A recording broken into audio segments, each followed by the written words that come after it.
have to restart the whole thing because your audio is not working. But this is Jonathan Gault. We're talking Xiamen Diamond League. Great opening day. If you got up early to watch it, you're rewarded. We got a world record from Mondo Duplantis. Sha'Carri RIchardson goes down in her season opener. Christian Coleman over Fred Kerley in the 100 meters. Gudaf Tsegay gives the world record a scare in the women's 1500, 350.30, number 3 time all time. Beatrice Chepkoech kicks ass in the women's steeple. Marco Arop wins a close one in the men's 800. Fun day. I mean, I'm glad I watched this one. I'm glad you guys got up for it. I'm ready to talk some track. So you guys did not hear my brilliant opener to this live show, John? We were deprived of that, Robert. I'm sorry. Got a $500 mic, but this cord keeps popping out, so I've now switched mics. Yeah. What a race. I mean, what a meet. It did not disappoint. I was like, I'm getting up at 6:30 to watch this. Is it going to be worth it? But it was amazing to me. Mondo begins the season like he ended it. World record scare in the women's 1500. Great sprint action, even although it wasn't fast, but it's very interesting. Where to begin? I mean, what is there to say about Mondo other than the fact that the guy's a baller? Like what's interesting to me though is it shows you that you don't necessarily need like the atmosphere to set the world record. I mean, he's done it before at World Indoors. He's done it at the end of the Diamond League season, the Diamond League final. But here we are at this season opener. I couldn't really tell what the crowd was like because they do a wonderful job of like painting the seats, but it didn't seem like an amazing, eclectic, loud atmosphere. And he just goes out and just destroyed the world record. So, you know, and based on what we saw at this meet last year, where the sprint times were super fast, I kind of thought this morning when I'm driving out to the office, I'm like, is this some super track? Can we see super times? But in reality, it was the opposite of that. We saw like slow sprint times and some pretty fast distance times, considering the conditions were like, you know what, mid-70s degree temperature with like super high humidity. So it was miserable for distance running. I was impressed that anyone broke 13 minutes in the 5K. Lamecha Girma got the win there. The sprints, it didn't help that they had a headwind. I think it was minus 0.6 for the 100, around there for the women's 200 as well. But Christian Coleman ran 9.83 on this track last year. So I am a little surprised. Even Addy Wiley was like, look, even the headwind doesn't totally explain that. I think you can also say, though, it's April. Like, it's April 20th. I wasn't expecting super crazy times or performances in any event. So I think it was actually kind of cool we got them in the distances. The sprints, I mean, Sha'Carri was over a second off her personal best. Still almost won. I guess we can get to that in a minute. But I'm willing to say, like, okay, the sprint times, they weren't great, but it's also April 20th. I'm not sort of freaking out. I mean, this track meet exceeded expectations, right? The timing in the U.S., 7 a.m. East Coast, 4 a.m. Any West Coast visitors, holy crap, who got up for this one, you deserve a big thumbs up. But, I mean, world record. Arop and stuff was pretty good. But then you had star races. I feel like you had Sha'Carri. She's, at least in the U.S., she moves the needle, gets beat. That's sort of intriguing. Then you have Coleman versus Kerley to cap it off. Just tremendous track meet, I thought. And, wait. And somehow forgetting the 350, 1,500 meters, like, in there as well. Like, I mean, the performances were really good. And, I mean, the track is beautiful. I thought it was a good start to the opening season, for sure. Should we start with the women's 1,500? Because we talked about Mondo a little bit, but outside of him, I would say this was the performance of the day with Tsegay. You know, this is a woman Robert was sort of posting on the thread, why are they going out in 60.7? Like, that's a men's time. I'm like, have you seen Gudaf Tsegay race before? This is just what she does. She requests a really aggressive pace. She likes to go out hard. And got to the bell at, I think it was like 2:49 on the clock. And I'm wondering, I'm like, okay, I don't think she's going to break the world record, but she looked strong. She started to gap Burka Hylom early in the last lap, and she was ahead of the pace lights, which I didn't know what the lights were set for. So I guess that's one of the things, like, that just needs to be made clear. If there are pace lights and you're broadcasting a race, you need to say, hey, the lights are set to this pace, just FYI. She ends up running 350.30. number 3 in history. Still a second off of Faith Kipyegon's world record, but kind of reminds me of what Mondo did. What did Gudaf Tsegay end the 2023 season by doing? She set a world record in the 5,000 at the Diamond League final. And now she starts off the 2024 outdoor season with a 350, number 3 all time in the 1500. Nice rebound after her shock defeat at World Indoors to Ellie St. Pierre. So she looked very, very happy with this one afterwards. She was fist pumping. I think she was celebrating almost as much as when she broke the world record in Eugene.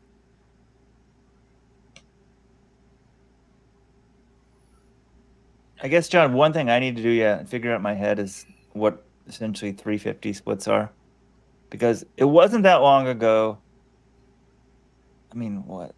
Less than a decade ago? Like, Jenny Simpson was world champion in the 1500s. 4 minutes, sub 4 was a pretty good time. And everyone, well, not everyone, but I know 64-second pace is 4-minute flat pace for 1,500 meters. But, so I guess what? Take 2.5 seconds off a lap, essentially. So 61 and change is what you need to go 350. Well, you exactly. I mean, can we point out the fact that Morgan Usini, I coached at Cornell for 10 years. She went to Cornell. She was ranked number 1 in the world by, I believe, Track and Field News the entire year. Was that 2011? Not sure what year it was. That was probably the year she got tripped to Worlds. She probably would have been your world champion.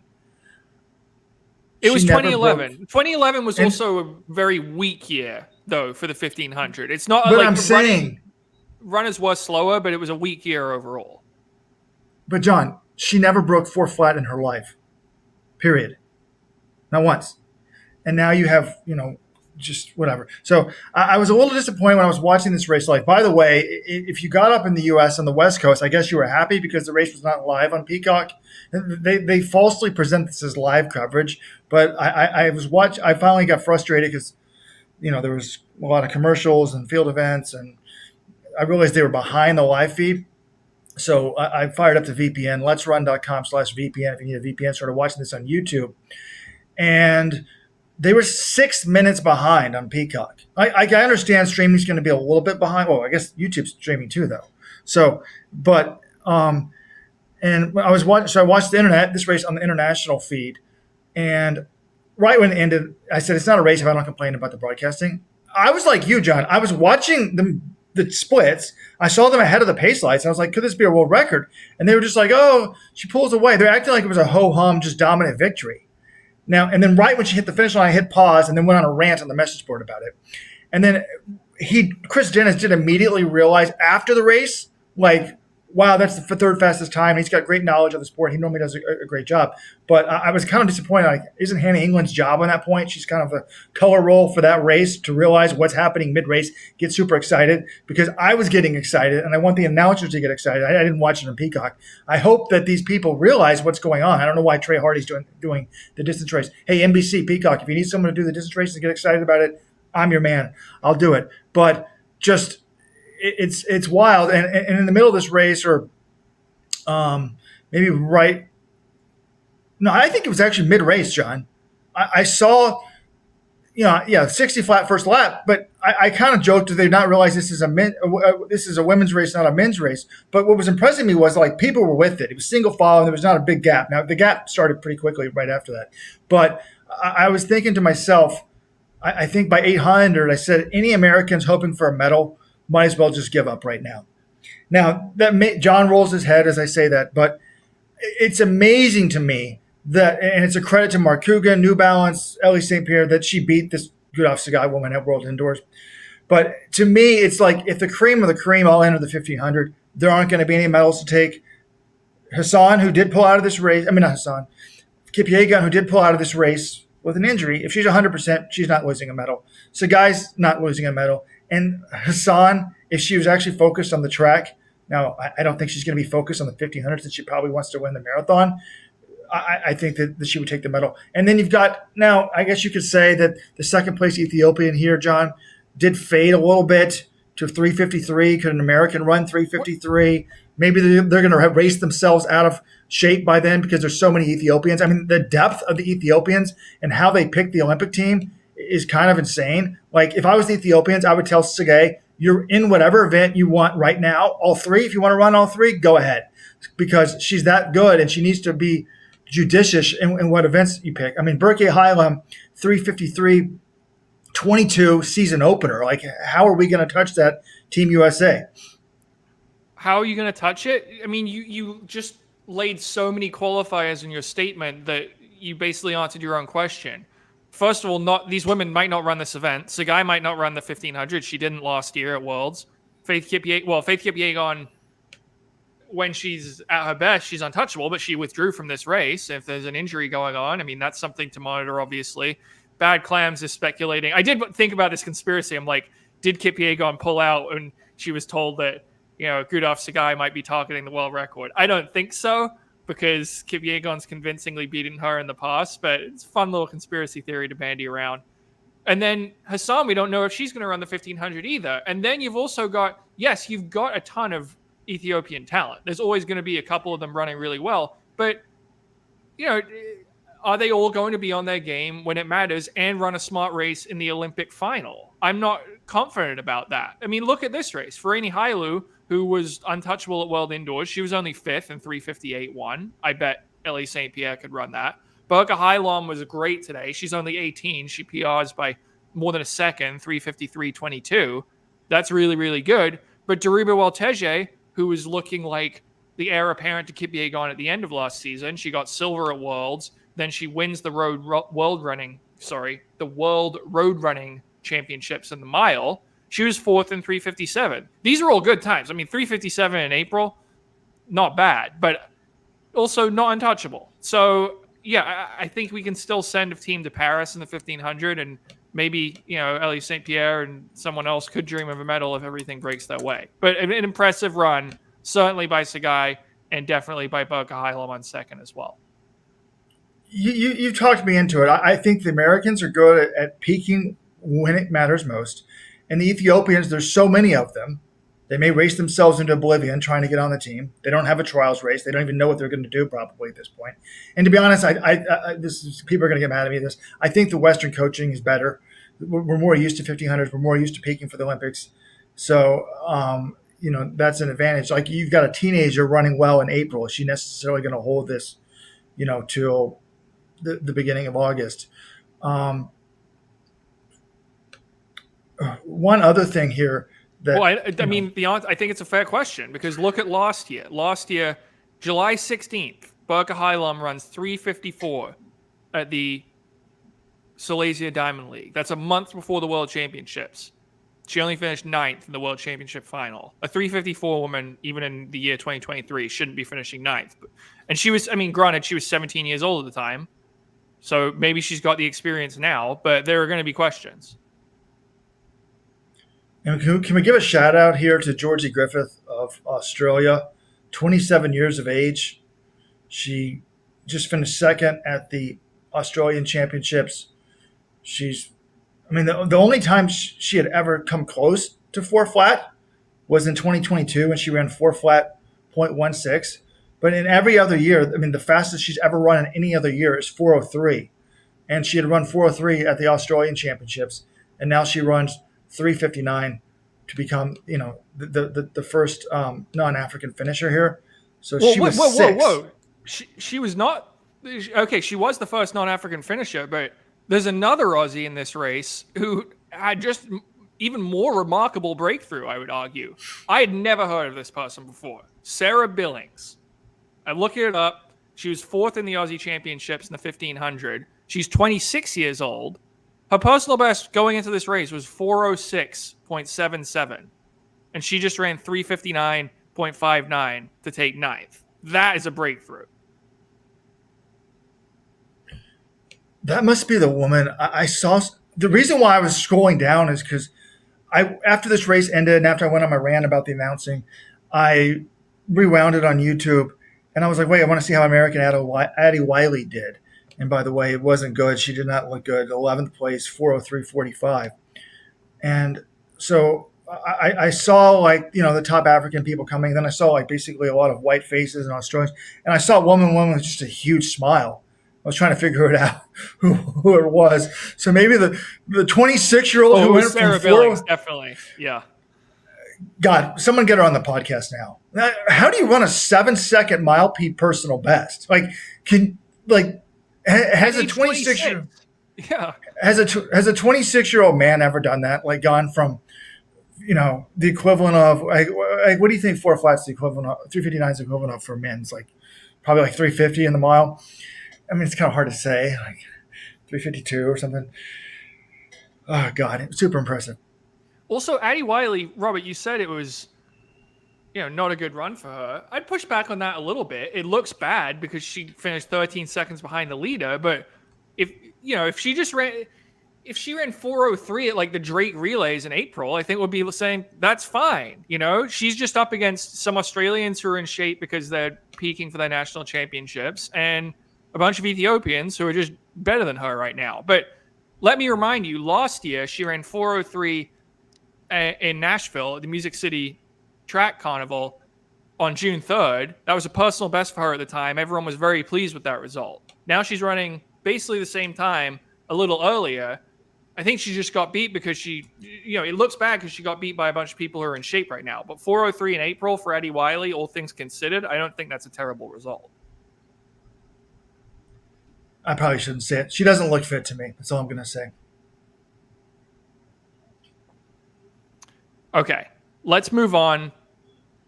Men's 800 meters. Let me rephrase that. People say that I shouldn't say it, but I feel like I should say it. But that's what I'm going to say. Well, you've already said it, and we're live, so can't take it back at this point. Men's 800. This one was interesting because for a while it looked like Marco Arop, the world champion from Canada, was going to do what I expected him to do. He went to the front. It went out fairly aggressively. It was like 50 point, so not crazy fast, but quick through 400 meters. And I'm like, all right, is he just going to pull away from everyone? And he kind of got a gap, but then Wycliffe Kimnyamal and Shapiso Masalelo of Botswana were coming back on him on the final turn. And the home straight was a great duel between Arop and Kimnyamal. They were sort of back and forth, battling it out, shoulder to shoulder. I was impressed that Marco Arop was able to hold on and battle when he was challenged. That was the mark of a champion. And they both ran very fast. 1:43.61 for Arop, 1:43.66 for Kimnyamal. Very quick for this time of year. Impressive fortitude for Arop to battle back when challenged, and good run for both of these guys. But the interesting thing here is we thought there might be a big gap between Arop and Emmanuel Wanyonyi, who is running in Nairobi in a matter of minutes. Doesn't look like right now they're way better than everyone else, considering that Arop only barely won this race. Yeah, but John, they ran 1:43. I mean, like, I guess they probably ran the marks we thought they would run, but do we expect Kimnyamal to be that close? And because even like Clayton Murphy essentially was off the screen in the U.S., but 1:45.3, I think that's a pretty good opener for him in April. That's fine. If I'm Clayton Murphy, I'm thinking, okay, I can still do this. I want to be there at the trials and in Paris. I was just the times were impressive. I mean, Kimnyamal's he's a 1:43.1 guy in the past. The Botswanan dude, he keeps getting better, man. 1:43.88 to Shipihiso Masasalela. Botswana hits above its weight, man. Well, especially in the 800, but we got 100, 200. I mean, per capita, I guess I shouldn't say that because it's not up there like with Jamaica or something, but it's sort of amazing the talent that comes out of that country. I wasn't totally listening, guys. Did the 800 already happen at Kip Keino today? I don't think it's happened yet. The Kip Keino meet's going on right now.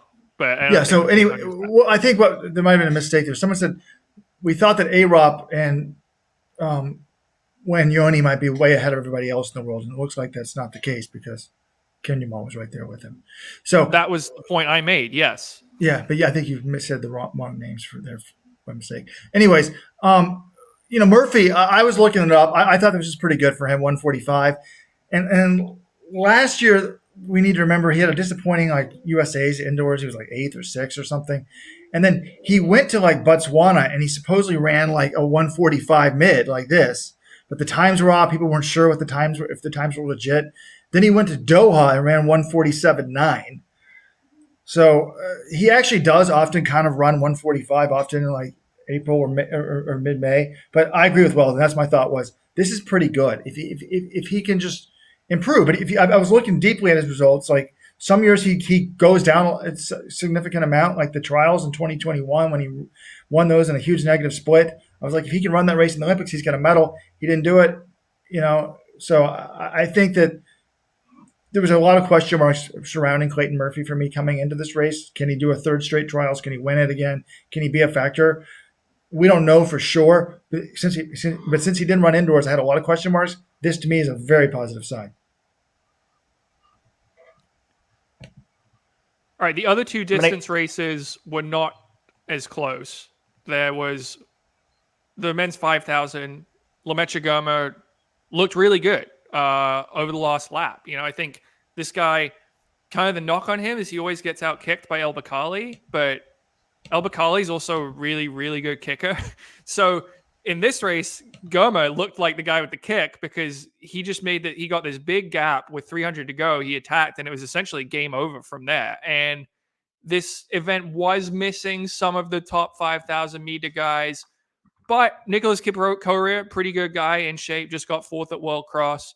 It wasn't an amazing field, but I was impressed with how Girma looked on the last lap, especially since his 5K debut last year in Zurich went poorly.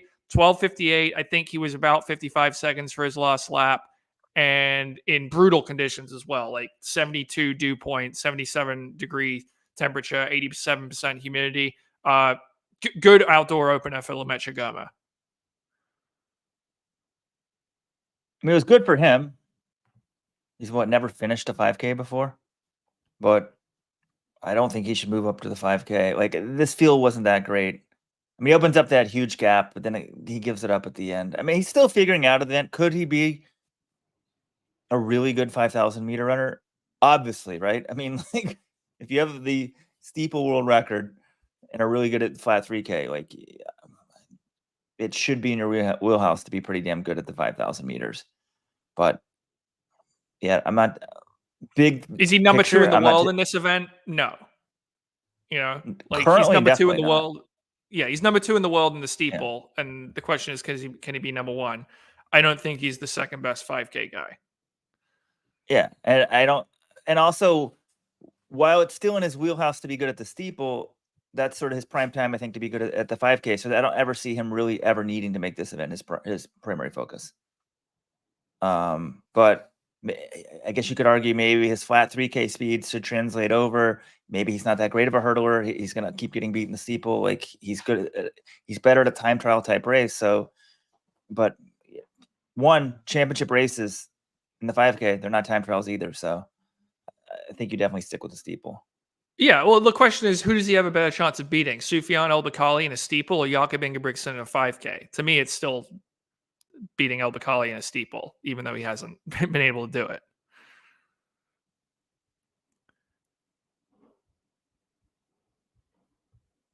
Yeah, I don't know if there's that much more to say about this race, honestly. No Americans were in there, so I think we can move on to the steeplechase. Well, I think Stewie McSwain missed the standard by 0.108. So, he was up there basically until 500 meters to go. But that doesn't really mean anything. He's got a couple months to get in shape and try to get on the team in the 5,000 if he wants to run. Yeah, kind of also interesting, Matthew Ramsden, who was the Australian champion, he was lost in this race in 13:26. So, I don't know, maybe he's still feeling the efforts of that. Women's steeple, Beatrice Chepkoech. This was sort of vintage Beatrice Chepkoech, or as a reminder of what she used to do a few years ago when she was she's still the world record holder, but when she broke the world record, she just got a huge lead and didn't give it up. 8:55, won by 10 seconds. We saw her getting back into form last year. This was, really impressive run. She crushed everyone. Winfred Yavi, who was the world champ last year, was a late withdrawal. Nora Gerudo, who was the world champ the year before and is now eligible to compete again, running for Kazakhstan, she wasn't in here. So, the two people you would think her biggest rivals won in this race, but 8:55 in your opener, winning by 10 seconds, tough conditions, really good run for her.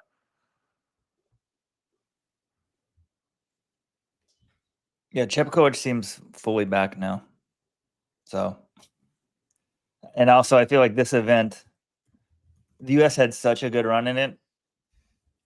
And I feel like that run's over for a little while. Like, I don't know. Like the bar is continuing to drop. It's, it's not exactly like the women's 1500, but 4 minutes used to be a really good time. In the 15, 9 minutes here. Well, 9 minutes isn't going to cut it anymore. I think for medals. No, and yeah, you're going to need to be in sub-9 shape. And Courtney Frerichs has been in that shape before, but not for a while. And Emma Coburn's PB is 9:02 and has had injury issues the last couple of years. Both of them are on the wrong side of 30 now. So essentially, they're going to have to get back into the shape of their lives to do it. And that's going to be a challenge. I give Frerichs a little bit better chance just because she's a little younger, and if she's also got a new training set up, I wonder if she'll be able to keep healthy. She seems fairly optimistic about it, but it'll be difficult. Because the women at the top of this event right now are running mid to low 850s, and that's a time no Americans ever touched.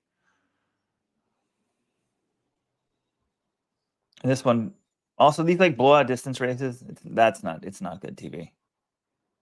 I feel like, obviously a Worlds or something like this wouldn't happen, but even the early laps of a 5K, I can see why they go to like commercial on NBC. It's like at the Worlds, there's drama, there's shit you can talk about. This one, I'm like, okay, come back. Let's watch the last couple of laps. Yeah. Okay, Robert, any thoughts on this, or should we move to the sprints? Well, I'm just wondering here. I'm looking at the article that Jonathan Galt wrote to see if you guys are talking about Girma, to see if the 5,000 steeple double is doable. So trying to figure out what day the men's 5,000 prelim. The steeple final is on the final day of track action, the 10th. And the first round is on the Wednesday, the 8th. So the double's kind of doable, I guess. Like, how much would it tire you out to run the 5,000 first round at 11 a.m. when you have the morning of the steeplechase final at 9:45 at night? They're on the same day? Correct. He's not going to do it then. I mean, you say it's kind of doable. I mean, yeah, Sifan Hassan, I think most athletes would say, screw that. I'm not running a prelim on the morning of my final. He's not going to do it. It's kind of funny because we wrote a whole article back when the Olympic schedule came out last year, the year before, about what doubles were doable. We didn't even look steeple 5,000. But let me push back. My job on this podcast is also to just consider alternative viewpoints here. I'm for diverse. The world is obsessed with diversity, but it's really just diversity in faces and colors. I'm into diversity of thoughts. And let me push back this. Let's just say that he assumes he's going to get second in the steeple. I can't win the steeple, but I'm way better than everybody else. So I might as well just run the steeple final a little bit tired, and then I get a second crack at it in the 5,000. The problem with that thought process to me is if he can't outkick El Bakali in the steeple, why do we think he would outkick Ingebrigtsen in the 5,000? I made the exact same point. Look, guy, he's not going to run a 5K prelim on the morning of the Olympic steeple final. He's just not. No athlete's going to sign up to do that unless they're crazy, and Sifan Hassan's crazy. I don't even think that's that crazy, though. I think you've got plenty of time. I don't think that would really tire you out, John. We're talking 12 hours. Like, doing it in a couple hours, yeah, but it's double not just threshold, double workouts. You got to get into the state. You got to get up early that morning, get to the stadium, go through your whole pre-race routine, do the heat, come back from the stadium. It's just you don't want to deal with that stuff on the morning of the most important race of your life. And Mokazila, on YouTube makes a good point. Ethiopians might even let him do it because points out Gretna Wally got fourth in the steeple and then bombed his 5,000 meter heat. So that's true. Yeah, That's true. Robert, it's not happening. I mean, come on. I'll bet you $1,000 at 3-1 odds he doesn't do this 5K prelim and steeple the same day. Come on. Okay. Like, and also the Ethiopian history, it's not conducive to doubling. Ethiopia essentially they've never made it easy for the athletes to double. So you think they're going to like make it easy for him to do? No way. Maybe if he has 12:45 in the steeple and in the 5K and a good steeple time, they'd let him consider it. But he's not even thinking that way. I guarantee it. What do you mean you don't guarantee it? Then why is he running his meets? I think he wants to see what he's capable of in this event. Well, I think also the strength can help him in the steeplechase. I mean, that's why a lot of people do it. If you're just joining us, this is a live reaction show. If you want this as a podcast, join the Supporters Club. Let'sRun.com/subscribe. Every week we have at least one extra podcast, sometimes 2 or 3, for Supporters Club members. Let'sRun.com/subscribe. We're recapping the Diamond League opener in Xiamen, China. Did not disappoint. Super impressive stuff. Okay, let's move to the women's 200, start the sprint talk. The big story going in, this was Sha'Carri RIchardson's season opener, and I think we all expected her to win. The field here was not great. And instead, from lane 9, it was 19-year-old Tori Lewis of Australia who got the win, which was a surprise. But, if you told me the winning time was 22.96, maybe then I'd say Tori Lewis has a chance. Her personal best was 22.94. She's in shape right now because she just had the Aussie Championships. The rest of this field, it's April 20th, and the 22.96, even with a slight headwind, 0.4, it's just a very slow time in a Diamond League. So Sha'Carri did not have the best turn. Coming off the turn, she starts running down TT Terry. I was like, okay, Sha'Carri's probably going to win it. And I don't think she saw Tori Lewis out in lane 9. It was kind of reminding me of Sha'Carri when she won the 100 in Budapest from lane 9. I don't think Sha'Carri Jackson knew she was out there. And Richardson, she made a half-hearted lean today. She kind of stuck out her chest, but didn't time it right. I'm just looking at this race. It wasn't a great run by Sha'Carri, but it's April 20th, so I'm not really freaking out about it. But it's half a second to compare it to last year. She opened up her 200 season last year in Gaborone, Botswana. She ran 22:54 in that race at altitude. This was half a second slower. This was Sha'Carri's slowest 200 since July 2020. So not a good race for her, but she's got time to put things together. Well, then am I going to get sued if the whole race is up on Twitter from NBC Olympics? Can I show that while we talk about it, or is that a no?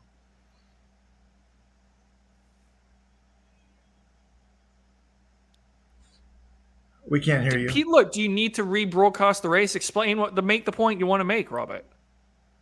Well, go look at it on Twitter, people.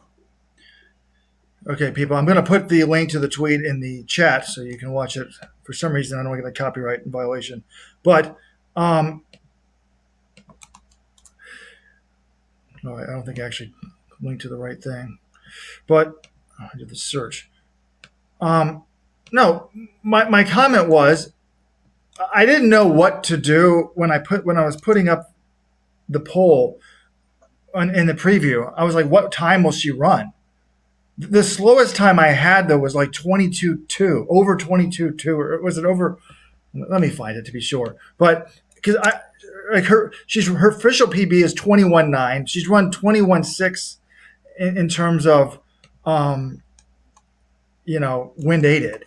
But I was looking at what she opens up with. John, you said 22.5 last year. And so we had this poll pre-race. I said, what will Sha'Carri run? Sub 21.9, which is her PB, 21.9 to 22.05, 22.05 to 22.2. My last option was 22.2, which may have been wrong. But only 9% of the people said she'd run over 22.2. And in reality, she ran 3/4 of a second slower than that. Now, so did everybody else in the field. But if you're wondering, if you're not a diehard sprint fan, the Olympic standard, only less than 20 people have this. It's like 22.5, which I think would have been decent. But to me, I'm ignoring the sprint times. It's a relative thing to me. Where are you finishing against other people? What have they been running in other meets? The conditions can be weird. Wind can be wind and all this stuff. So, but to lose to a 21.9 girl from Australia is not good. Now, 22.9, excuse me. And when I was looking on Twitter for the race highlights to see if I could embed them in this show, another thing popped up, and I haven't listened to the interview, but it says Sha'Carri's happy with her season opener. So if you win the race, I think you would have been relatively happy with it. Can she still win the world title? I certainly don't think she's going to win the world title in the 200. She said, I want to be a 2-event sprinter. I think that ship is gone unless, the top Jamaican is injured this year. But, and also this to me, this just is not impressive to me in the sense of, if you want to see if Sha'Carri's going to break a world record this year, that ship sailed to me in the 100 even. I know it's April, John, but you'd want to see some gigantic thing. And that's why today, to me, is big for the Noah Lyles fan club, whether he's going to win the 100 and the 200, because we're going to see how a lot of his biggest rivals, we're going to get to the men's 100. Kerley, Coleman ran today in the 100. Tebogo's running the 200. You can only improve so much in 3 months, John. Well, clearly you didn't learn your lesson from last year. He was beaten by a high schooler in April, and you totally wrote off Noah Lyles and then he goes out and wins the 100-meter world title.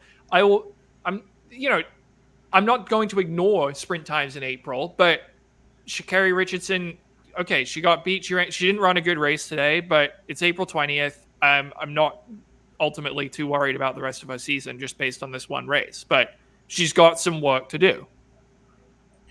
All right, and one thing about Sha'Carri. Now, John, don't go there because John's blocked by Sha'Carri because he once commented on her fishnet stockings that she wore to meet. I will comment on her appearance. It was fascinating. And all the international broadcasters, the U.S. broadcasters, comment on this. Sha'Carri finishes the race. She's very much into fashion. And she's kind of has the afro hair. And she was like fixing her hair, smiling. I think she thought she won. But the TV guys did a terrible job because we didn't get to see her reaction when they actually pointed out that she lost. She was like fixing her hair, trying to see what the time was. And they said photo. And then they cut to the Australian who started smiling. And then Sha'Carri turned her. You can see Sha'Carri in the background. She turned her head. And I was like, darn it, man. If we had the head-on shot of Sha'Carri, she's fixing her hair, looking all beautiful. Well, and then the loss pops up. It would have been fascinating. But Robert, I didn't want to offend anyone. I didn't want to get Let's Run blocked. I was going to put Sha'Carri, the hair looks amazing. The time, not so much. Well, Robert, I was kind of wondering, was she kind of playing to the cameras at a certain point? Because at first, you fix your hair, you make sure you look good for the celebration thing. And she was taking so long to do it, and she was kind of smiling. I was like, maybe she's just sort of playing with everyone. It's like she knows her hair already looks good, and she's just taking forever to do it, kind of winking to everyone. So I kind of got a kick out of that, actually.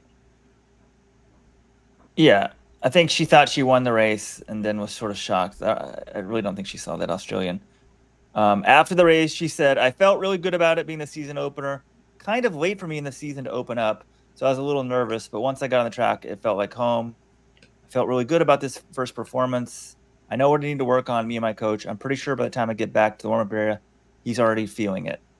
So, for the record, she only opened up 2 weeks earlier. April 8th last year, she ran her first 100 in Florida last year. I mean, she came out of the gates blazing last year in the 100. I mean, they were wind aided, but she ran 10.75 and 10.57. Holy crap, that was the same day. I forgot about that.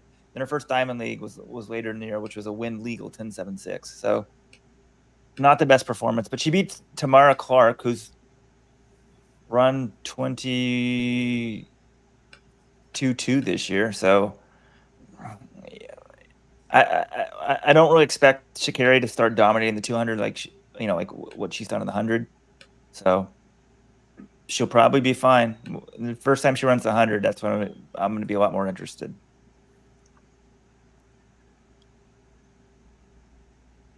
Then looking at the other big sprint matchup of the day, that was the men's 100. Christian Coleman versus Fred Kerley. We also had Akeem Blake from Jamaica in there as well. It was an odd race because usually you think if Christian Coleman's going to win, it's because he gets a big lead and he holds everyone off.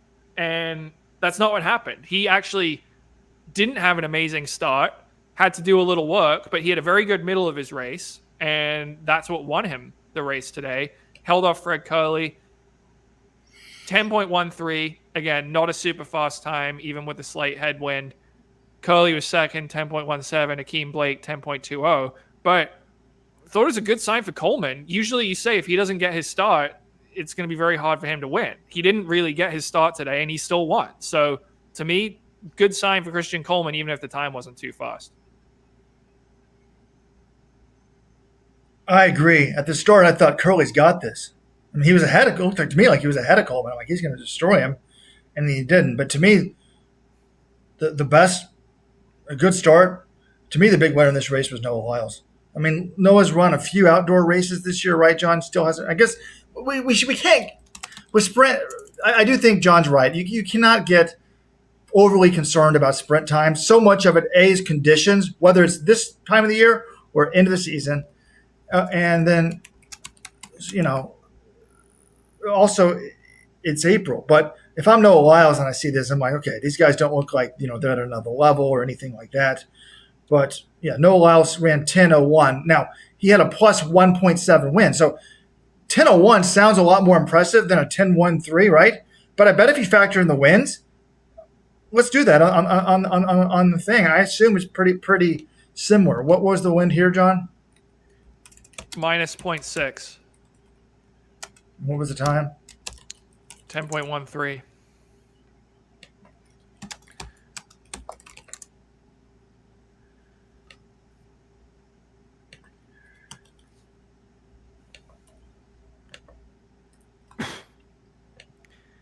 All right, Robert's going to probably take forever to do this math. But, any thoughts on this race between Kerley and Coleman? I mean, we thought Coleman was the favorite going in, so I'm not really surprised he won. I think just the difference is he didn't win the way we thought he would win.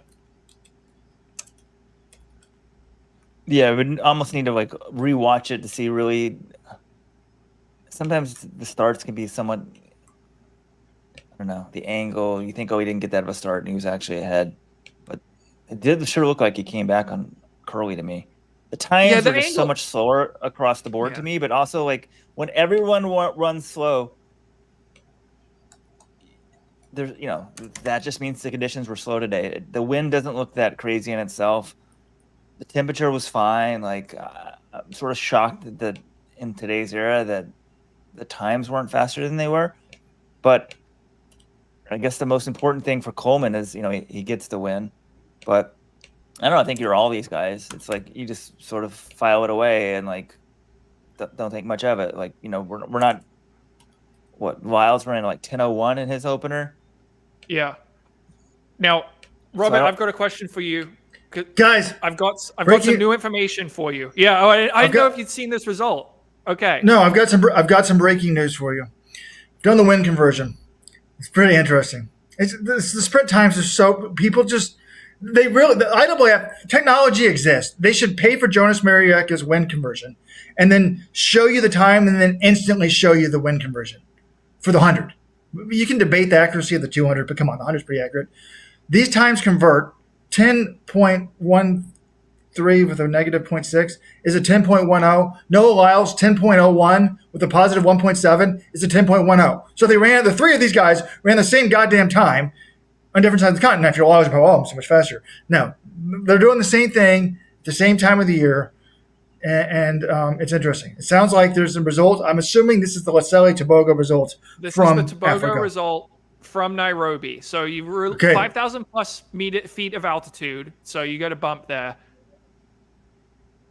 He doesn't win the race. He got beat. Him and Courtney Lindsey, the NCAA 100 champion from last year, from Texas Tech, wins it 19.71. Tebogo, same time, 19.71. I haven't seen the race. The other thing interesting about this, big headwind, minus 1.5. So I would say that pretty much cancels out the altitude, but that's a good time for both of these guys. And I got to ask you, Robert, knowing all these facts, 19.71, Tebogo's beaten by Lindsey into a headwind. Where are you at on the Noah Lyles scale? How panicked are you about him winning an Olympic gold medal this summer? I think he's still got a very good shot. I'm thinking though that he could lose. I mean, I was hoping to see much more from Kerley. I don't think Coleman's winning the gold medal in the 100. I know you said he did well at the end of the season. To me, he's past his prime. Maybe you could say Kerley's past his prime. But nothing in this 100 scared me. We know Noah's good at getting it right on the peak. He's proven it last year. So, but when you were saying the 200 time, in my head, I was like, what do I want to see? When you told me that Tebogo lost, it's like, that's devastating to me. That's devastating to me. But then I was like, what time do I want to see? And I thought, if they run 19.7, I'm impressed by that. And you said 19.71. So I don't know. It's going to be interesting. Could Lyles win both? Yes. Could he win neither? Yes. And I think it's probably – I don't think that he has – well, that's not true. If you had betting odds right now, do you think he would be the even money favorite in either one of these races? I don't think he would be in the 100. I think in the 200 he might even money in the 200. I think it'd be like minus odds in the 200. And Robert, you did not give me a number. 1 to 10. How panicked are you about Noah Lyles? 10 being, oh my God, my prediction's going to be, it's done, it's over. He's going to win the gold medal. He's a lock. 1 being not worried at all. Where are you? 7-ish, 6. Okay. All in the game's got a question here. Does Lindsey make the 200-meter team ahead of Lyles, Knighton, and Kenny B? I mean, he's not making the team ahead of Lyles. 19.71. Courtney Lindsey has taken a step up this year. He ran 19.88 last week, I think, in Florida. He's running well, but I'm not picking him to make the team ahead of Lyles. I don't think I'm going to pick him ahead of Knighton. And then Kenny, I could see him getting the 3rd spot with Kenny Bednarek. He's clearly a threat to make the Olympic team, but I'm not putting him ahead of Lyles or Knighton right now. It was minus 1.5. But they do get a little bit of elevation. The lanes, Lindsey was in 7. Let's see, Tebogo is in 6. Oh, you're doing your altitude conversion here as well, or whatever, right? Anyway, the men's 200 US was already a really strong event, but if Courtney Lindsey is going to keep running like this the whole summer, that's going to be a battle at the US trials, and I can't wait for it. Say the lanes again, please. Oh my God, this is not fun podcast. We don't need to do these live conversions on the show, Robert. We should talk about the Xiamen Diamond League. But it was lane 7 for Lindsey and 6 for Tebogo. Okay. Wait, I mean, first of all, is Lindsey going to make the team ahead of Lyles? No. Or if he is, he's going to win the gold medals. I mean, like, could he make the team? Yes. But, I mean, he's the one guy, essentially, like, in the U.S., I feel like, who just was so under the radar last year. I guess he's an NCAA champion, but you don't make worlds. You sort of fall off the equation, but, like... He did make worlds. He made it in the 200. Oh, 200, that's right. But... I don't know, coming into this year, you're like looking at him, you're like, yeah, this guy could be any other country. You're like, holy shit, can this guy medal at the Olympics? I think you're thinking. Whereas him, you're like, wait, that guy might make the team. So, but in the U.S., you make the team, you can contend for the win. You're running these times like, oh my God, like look out. So, yeah, it's going to be fun for sure. I do have the win conversion. It's equivalent to a 19.78, which I don't think that's going to scare Noah Lyles. He's the only one. Wind and altitude, right? Yeah. If you were so they're giving him a lot of credit, level. I guess, for the altitude, because that's 0.07 slower, even though he ran it into a 0.15. There's a 1.5 headwind. Now, how many times does Noah Lyles break 1978? It's basically every other race that he ran last year. He ran 20.0, 19.6, 19.8, 19.4, 20.0, 19.76, 19.5, 19.8. It's kind of interesting to think about. This just shows you how much the win matters. Noah Lyles' winning time at Worlds last year. Excuse me, he won Worlds in 19.52 with a negative 0.2, but he won Zurich, the final Diamond League, in only 19.8, but he was running into small headwind. So, 1978 is really good for everybody in the world not named Noah Lyles in the 200. For him, it's kind of like he can do that, like going through the motions. All right, guys. Anything else to add on this meet? I mean, there was a good women's 100 hurdles with Jasmine Camacho Quinn winning that. Devynne Charlton kind of reminded me of Grant Holloway in that race. We know they have an amazing start. They're both the world record holders, world indoor champions indoors, but Charlton was outrun. She had the lead for a long time, but Camacho Quinn got her coming off the final hurdle. Men's 110 hurdles, Daniel Roberts took it. Hansel Parchment just wasn't competitive, really didn't. I mean, he's not a great starter to begin with, but he was only 6th in this race. Women's 400, Marilady Paulino won it comfortably in the end. Any thoughts on any of these races? Yes. The women's hurdles to me was fascinating because I really wanted to see what the new world record holder could do. Would she dominate? And I was like watching it, and 60 meters, she was clearly ahead, as is Grant Holloway always. And then it reminded me of something. I'm like, how does Grant Holloway get caught? And I'm like, well, she's doing it. You see, like the end of the race is a lot different. And the men have to run another 10 meters. So the outdoor race is almost twice as long as the indoor race.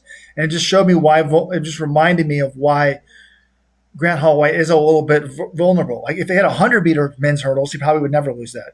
But in the last 10 meters, he's more vulnerable. The women's 400, what a good way to start the Diamond League season. It was the first event on the track. You've got all 3 of the medals from last year, plus Britton Wilson. And Paulino, says, hey, I'm still the one to beat. Disappointing to me for Britton Wilson. I mean, doesn't even break 51 seconds. So the key thing for her, and again, everyone, it's April 20th. Can she get her peak right? Because she's an amazing athlete when she's peak. So I think it's fine as long as she keeps moving in the right direction. They really had the peak wrong last year in terms of if you're trying to do the Worlds and Olympics. But, it's like when I was talking to John Kellogg, later today, Josh Kerr is going to make his 800-meter debut. And John's like, it does. I said, what do you expect Josh Kerr to run? He's like, if you're the world champion in the 800, you should be able to run a 146 in your sleep. But I said, well, who wins, him or one of his Brooks Beast teammates who's really a more 800-meter runner? John's like, it doesn't matter. Totally irrelevant to me. So, we do got to remember where we are in the season. But this was a fun way to start the season. It's like there's so many meets. It's like, what do you decide that's important? And we decided a long time ago, okay, we'll do the marathon majors, although that's becoming more of a marketing gig now. It's kind of pissing me off. So we've added Valencia to the field. And we do the Diamond League. Now, the fact that they're going behind a $150 paywall is kind of going to piss me off next year. But this was a fun meet to watch, to get up. I'm glad I did. And, I guess I don't know, like, is there anything that's drastically changed today now than from 3 hours ago when this meet was starting? It's one way to think about it. I mean, Mondo is still amazing. We know Tsegay is one of the greatest ever, but will her kick be there? Will she be able to beat Kipyegon? I don't know. Girma's incredible, but can he kick? They were catching up on him in the last 50 today. Addy Wiley and these people, hey, they're running good, but there's a big gap between the top Western runner and the top African runner. I'm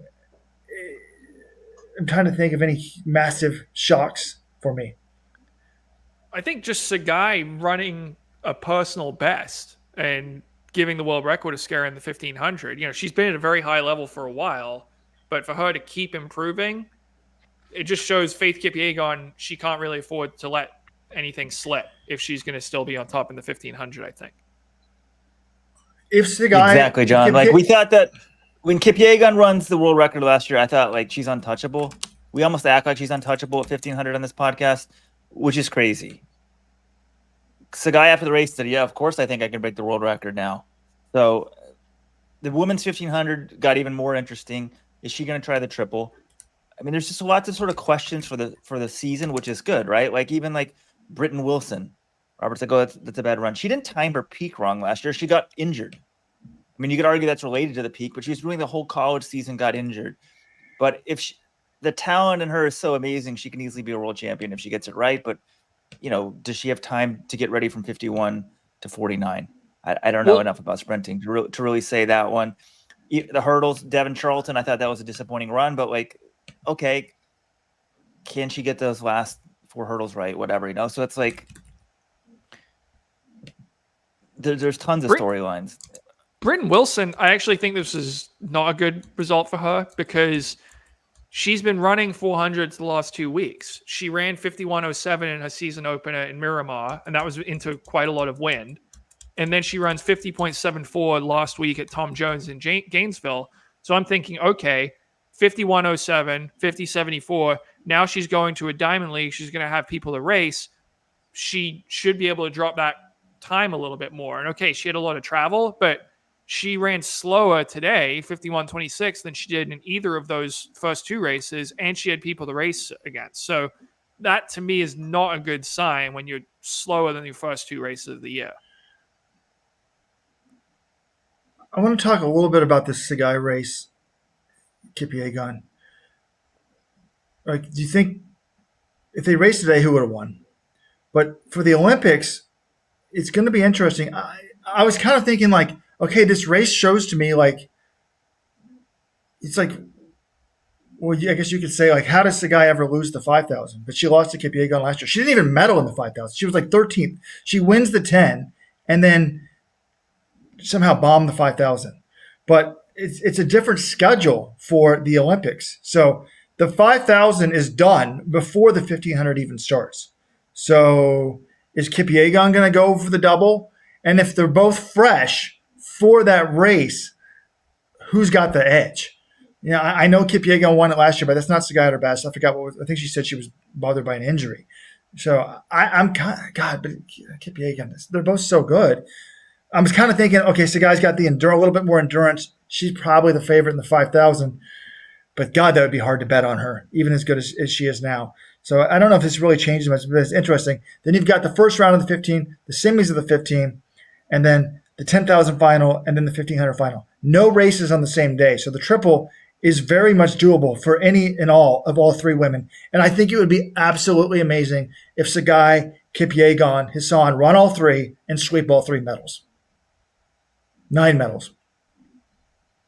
And it would be wild. That won't happen. Yeah, I don't think it's going to happen, but it'd be basically like swimming. You know, we complain, oh, swimming, it's just the same athletes winning the same races. They have so many opportunities, and then the women's distances would basically just be like swimming because you've got these 3 freak talents. So, all right, I think that's going to do it for our show from Xiamen. Thanks everyone for tuning in on Saturday morning. I had coffee instead of beer this time for our live show. Bunch more track to come today. I mean, there's the Mount Sac relays.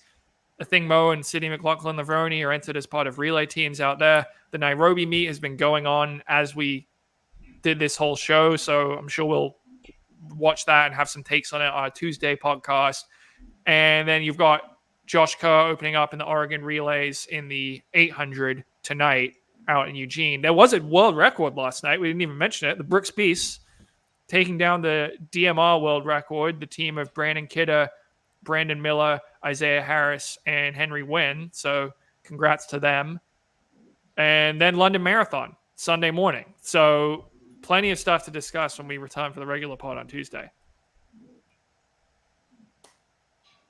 But congrats until then to the Brooks Beast. I know, we need to apologize. I doubted them. Hey, what were the splits for Harris and Miller? Because I got to see if they're going to beat Kerr. Harris was 140. I think he was 145.7, and Miller was like 46.6. I think. So they're going to be tired out for Kerr. They were running the world record to tire them out, so just Kerr could beat them today. Very interesting. I got to get a bet. I hope they have a contract bonus for that world record, because those can be very fruitful if you have a world record bonus. You know, I don't think Brandon Kidder or Isaiah Harris is ever going to break an individual world record, but getting one as part of a relay team could be nice for the. Well, I guess I don't think any of them could break an individual record. I should be fair to all of them. I don't think any of them are going to get it, but getting one as part of a relay, that's a nice little bump, I think. I need to go. I got to get up at 4 a.m., John. It's time for me to go to bed already. I mean, people are talking about here in the chat, yes, Courtney Lindsey did beat Tebogo. Making a U.S. sprint team, and even the 100 or the 200, is so effing ridiculously hard. I mean, there's a very good chance Lindsey, Tebogo, Lyles, Bednarik, one of these guys could easily be left off the team, right? Yeah, look, the sprinters say they run the Olympics twice. It's the U.S. trials and then it's the Olympics. And if you're making a U.S. team, I mean, this isn't always the case, but it is right now. If you're making a team in the U.S. in the 100 or the 200, you're a legitimate Olympic medal contender. Like, it is very hard to make that team. They've swept the podium. In the 2022 Worlds, the U.S. swept the podium in the 100 and the 200 on the men's side. It's just a really, really hard team to make. That's why the trials are great. And wasn't it 6 different athletes? Yeah. It was Kerley, Marvin Bracey, Trayvon Bromell on the 100, and then it was Lyles, Bednarik, and Knighton in the 200. So and that doesn't include Courtney, Lindsey. It's just a bevy of riches in the sprints. So going to be great at the Olympic trials. We'll see everyone back for the regular podcast on Tuesday. Thanks for tuning in. Goodbye.